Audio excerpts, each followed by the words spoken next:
Mexico City. An elderly woman opens her door to someone claiming to be a social worker.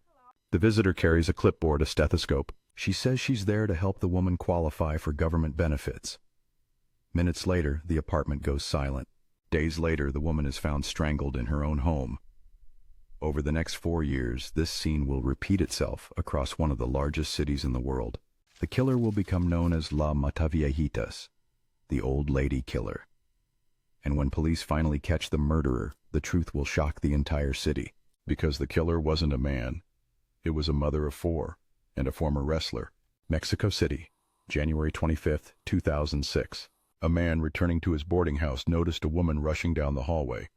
She was strong-built, broad-shouldered, moving quickly toward the exit. Something about the moment felt wrong. When he entered the apartment upstairs, he immediately saw why. His landlady, 82-year-old Ana Maria de los Reyes, was lying on the floor strangled. The police arrived within minutes. Witnesses described the woman who had fled the building. Officers began searching the nearby streets. Just 1 block away, they stopped a suspect. A 48-year-old mother of 4, a former amateur wrestler. Her name was Juana Barraza. And for 4 years, a killer known only as La Mataviejitas. The old lady killer had been terrorizing Mexico City. Now the nightmare finally had a face. A number, a name, an account that cannot be undone. Tonight's entry, ranked 93. Confirmed victims, as many as 49 suspected. This is the story behind the number. This is behind the veiled truths. Between 2002 and 2006, elderly women across Mexico City began dying in their homes one after another, strangled, sometimes with a telephone cord, sometimes with a piece of clothing, often after letting someone they trusted walk through their front door. The press gave the killer a name that would soon spread fear throughout the city. La Mataviejitas. The old lady killer. Mexico City is one of the largest cities in the world. Yet the pattern of murders quickly became impossible to ignore. Police warned elderly residents not to open their doors to strangers. Families were urged to check on aging relatives. Neighbors were asked to report suspicious visitors. But the killings continued, and one detail confused investigators from the beginning. Witnesses sometimes reported seeing a broad-shouldered woman leaving the homes of victims. Police dismissed the idea. A female serial killer seemed unlikely. Instead, investigators focused on a completely different theory. They began targeting the city's transvestite community, believing the killer might be a man disguising himself as a woman. The real killer continued moving freely through the city, because she was exactly what witnesses had described a woman. Her name was Juana Barraza. Barraza had been born in 1958 in a poor rural village outside Mexico City. Her childhood was marked by poverty and trauma. Her mother was an alcoholic. According to Barraza's own account, when she was just 12 years old, her mother sold her to a man in exchange for alcohol. The man repeatedly raped her. Eventually, she became pregnant and gave birth to a son. Despite this brutal beginning, Juana Barraza grew into a devoted parent. Neighbors described her as quiet, polite, and hardworking. She supported her family through domestic work and street vending. But she also carried a dream. She wanted to become a lucha libre wrestler. Under the ring name La Dama del Silencio, the Silent Lady, Barraza competed in amateur wrestling matches at local festivals. She was powerful, athletic, and determined.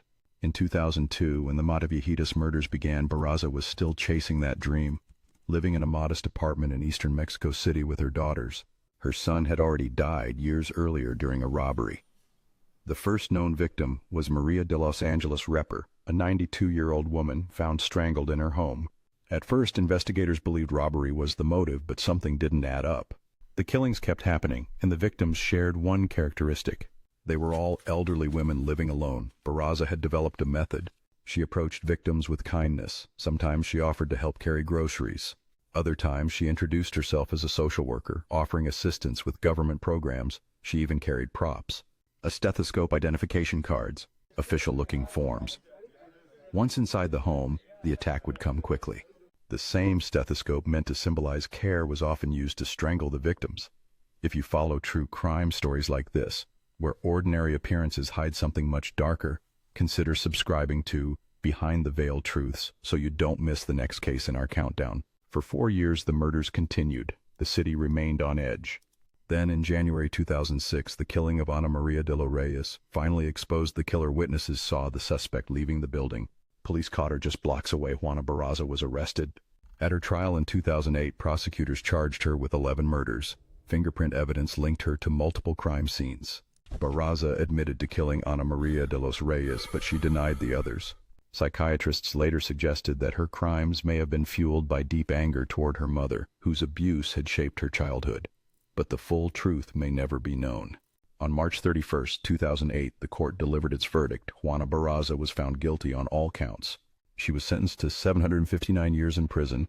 Mexican law limits the actual time served to 60 years. Still, it is almost certain that Barraza will spend the rest of her life behind bars. Stories like this remind us that behind every statistic in this countdown is a life, and sometimes a lifetime of unanswered questions. 11 confirmed. As many as 49 suspected. Lives taken in silence across one of the world's largest cities. Rank No. 93 is behind us, but the descent continues. Next episode, the number changes, the darkness does not. This is Behind the Veil Truths, and we're getting closer to number 1.